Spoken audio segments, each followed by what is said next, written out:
Hello friends, welcome back to our channel Sarkari Naukri. और आज हम आपके लाए हैं एक फ्री गवर्नमेंट जॉब के बारे में अपडेट।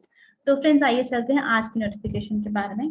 तो आज इस वैकेंसी के बारे में हम बात करने जा रहे हैं फ्रेंड्स, वो है ministry of railways western railway की तरफ से। और जो रिक्रूटमेंट निकला है वो है अप्रेंटिस ट्रेनिंग के लिए।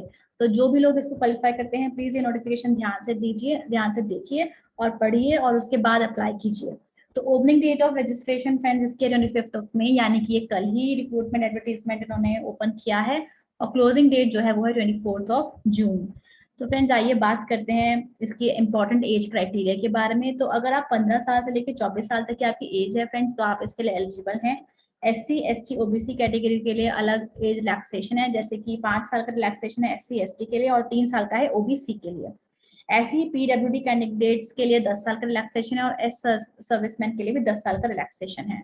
तो फ्रेंड्स आप देख सकते हैं यहाँ पे सेक्शन 2.5 में इन्होंने community category wise date of birth के हिसाब से बताया है कि आप एलिजिबल हैं या नहीं। यानी कि आप यहाँ पे आके देख सकते हैं, अगर आप OBC कैटेगरी को बिलोंग करते हैं तो आपका डेट ऑफ बर्थ 25/6/1994 से लेकर 24/6/2006 के बीच में होना चाहिए, तभी आप इस फॉर्म के लिए एलिजिबल हैं। तो अगर आपको कोई भी कंफ्यूजन है डेट ऑफ बर्थ के, तो आप यहाँ पे आके देख सकते हैं। ये लिंक मैं आपने डिस्क्रिप्शन में जरूर डाल दूंगी। अब बात करते हैं फ्रेंड्स एजुकेशन क्वालिफिकेशंस की। तो एजुकेशन क्वालिफिकेशन जो उन्होंने मांगा है वो है मैट्रिक या फिर 10th क्लास होना चाहिए आपका। मिनिमम 50% मार्क्स होने चाहिए और रिकॉग्नाइज बोर्ड के थ्रू होना चाहिए।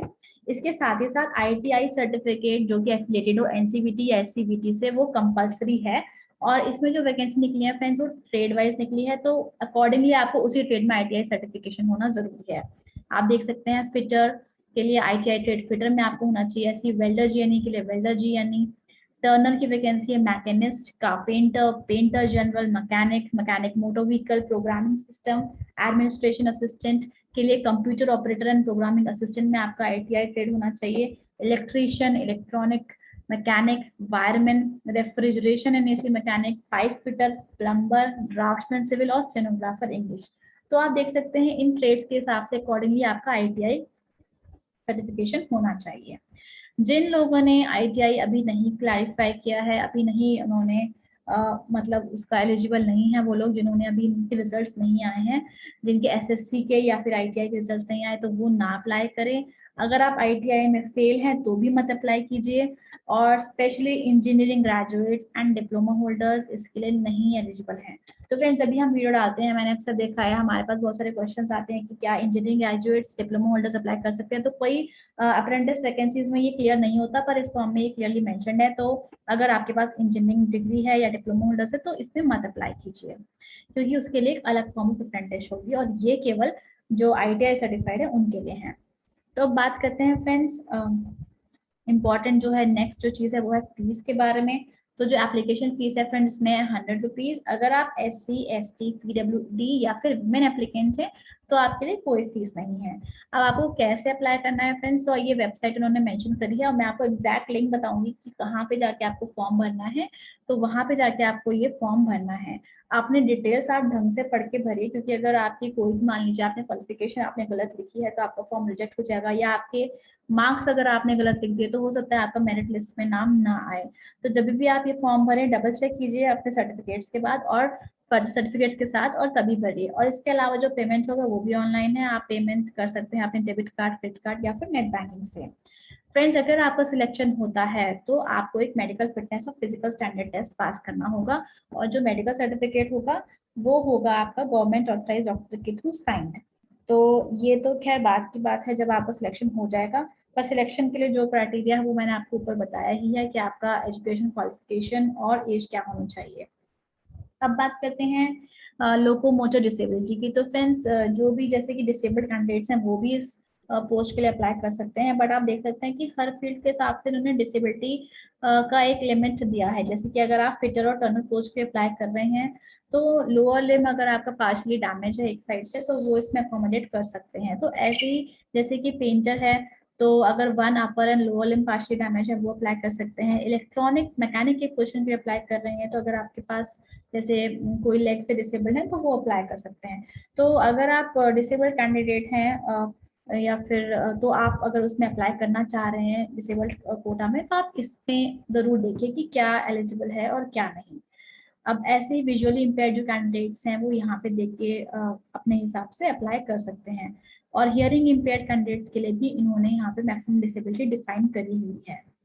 तो फ्रेंड्स अब बात करते हैं मोड ऑफ सिलेक्शन की। तो जो सिलेक्शन होगा उसमें जो आपके मार्क्स आए हैं मैट्रिकुलेशन में और आईटीआई एग्जाम में, तो इन दोनों को ही वेटेज दिया जाएगा। इन दोनों के हिसाब से एक मेरिट लिस्ट बनेगी, और अगर दो एप्लीकेंट्स के सेम मार्क्स आएंगे तो जो ओल्डर एप्लीकेंट होगा यानी कि जो बड़ा उम्मीदवार होगा उसको ज्यादा प्रेफरेंस मिलेगी।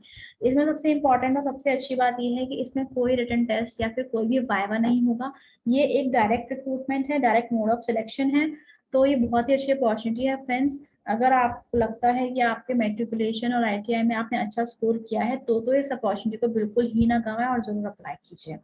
अब बात करते हैं फ्रेंड्स ट्रेनिंग पीरियड की। तो जो इसमें सिलेक्शन होगा कैंडिडेट्स का, उनको अप्रेंटिसशिप ट्रेनिंग दी जाएगी 1 साल की। और इसमें स्टिपेंड क्या होगा, तो वो फ्रेंड्स जो होगा वो कंसर्न स्टेट गवर्नमेंट डिसाइड करेंगी। तो उन्होंने एज सच कुछ मेंशन नहीं किया हुआ है। तो जो भी जिन लोगों का सिलेक्शन होगा, अप्रेंटिसशिप ट्रेनिंग होगी, उस 1 साल में उनको स्टिपेंड दिया जाएगा। अब इसके बाद बात करते हैं फ्रेंड्स कि आपको क्या क्या डॉक्यूमेंट्स अपलोड करने हैं। तो जो लिंक दिया था जहाँ पे आपको अप्लाई करना है, वहाँ पे आपको कुछ डॉक्यूमेंट्स भी अपलोड करने होंगे, जैसे कि आपकी स्टैंडर्ड 10th की मार्कशीट, डेट ऑफ बर्थ का सर्टिफिकेट प्रूफ, और फिर आईटीआई की मार्कशीट। तो आप देख सकते हैं जैसे अगर आप डिसेबल्ड कैटेगरी में अप्लाई कर रहे हैं तो डिसेबिलिटी सर्टिफिकेट, तो इस हिसाब से आपको अप्लाई करना है। और इसके साथ ही साथ अपनी 2 सेल्फ अटेस्टेड फोटोकॉपीज भी अपना आपको जब लेके जाएंगे, अगर मान लीजिए आपका सिलेक्शन हो जाता है तो आपको ओरिजिनल डॉक्यूमेंट्स भी लेके जाने पड़ेंगे। तो फ्रेंड्स ये तो हमारी बात थी क्या डॉक्यूमेंट्स चाहिए और क्या कैसा प्रोसीजर है। इसके अलावा देखिए आप इस इम्पोर्टेंट ये जो नोटिफिकेशन है इसमें अगर आप नीचे स्क्रॉल करेंगे तो इसमें इन्होंने पूरे स्लॉट्स ही बताए हैं कि जैसे कि मैकेनिकल डिपार्टमेंट में किस हिसाब से वैकेंसी निकली है, कितनी पोस्ट हैं अनरिजर्व के लिए, एससी एसटी के लिए। तो आप इसका डिटेल्ड जो क्लासिफिकेशन है वो इस पेज नंबर 10 जो है नोटिफिकेशन का, उस पर देख सकते हैं। ऐसे ही इंजीनियरिंग डिपार्टमेंट के लिए कितना है और मैकेनिकल डिपार्टमेंट बड़ौदा डिवीजन के लिए कितना है। तो इस तरह से हर एक डिवीजन के लिए इन्होंने अलग अलग देख सकते हैं। जैसे आप अहमदाबाद डिवीजन के लिए कितना वैकेंसी का क्या क्लासिफिकेशन है, तो आप इस हिसाब से यहाँ पे आके देख सकते हैं जिस भी स्टेट से आप चाह रहे हैं अप्लाई करना। इसके बाद फ्रेंड्स ये जो नीचे फॉर्म्स दिए गए हैं ये केवल वही फॉर्म्स हैं जो आपका कास्ट को डिफाइन करते हैं, जैसे कि कास्ट सर्टिफिकेट हो गया, या फिर अगर आप ओबीसी सर्टिफिकेट, ओबीसी कैटेगरी से बिलोंग करते हैं तो ओबीसी सर्टिफिकेट है। तो ये सारे डिक्लेरेशन फॉर्म्स आपको फिल करके और जहाँ पे भी आपको अप्लाई करना है वहीं पर ही इन्हें अपलोड करना है। अब फ्रेंड्स अब बात करते हैं कि कहाँ पे अपलोड करना है। तो ये है वो लिंक और ये मैं डिस्क्रिप्शन में भी डालूंगी। तो जब फ्रेंड्स आप यहाँ पे आएंगे तो देखिए यहाँ पे मैंने आपको दिखाया था कि स्टेट वाइज क्लासिफिकेशन है। तो जैसे आपने मेघालय सेलेक्ट किया और मान लीजिए आप आधार कार्ड डालना चाहते हैं तो यहाँ पे आप अपना आधार कार्ड नंबर डालिए और अपना full name, husband's name, father's name, gender, community, अपना ये सारी डिटेल्स आप फिल कीजिए। और इसके बाद आईटीआई पास ट्रेड में यहाँ पे आपको सिलेक्ट करना है कि आप किस फील्ड में आईटीआई पास हैं और आप किस फील्ड से आईटीआई पास हैं। उसके बाद आपको जब वो क्लिक कर देंगे तो फिर उसके बाद आपको नेक्स्ट करना है। तो फ्रेंड्स ये तो इस हिसाब से आपको ये पूरा फॉर्म भरना है, बहुत ही सिंपल फॉर्म है फ्रेंड्स। अगर आपको इसमें कोई भी क्वेश्चन हो तो प्लीज हमारे कमेंट सेक्शन में डालिए, हम आपकी क्वेरी जरूर सॉल्व करेंगे। तो फ्रेंड्स ये थी जानकारी आज के रिक्रूटमेंट के बारे में। अगर आपको ये चैनल पसंद आता है फ्रेंड्स तो इसे प्लीज सब्सक्राइब कीजिए। एंड मैंने देखा है कि बहुत सारे लोगों ने पिछले कुछ दिन में सब्सक्राइब किया है, तो thank you so much friends for your support. And आप इस चैनल से जुड़े रहिए और अगर आपको कोई भी क्वेश्चन है तो प्लीज हमें कमेंट सेक्शन में डालना ना भूलें। Thank you so much friends.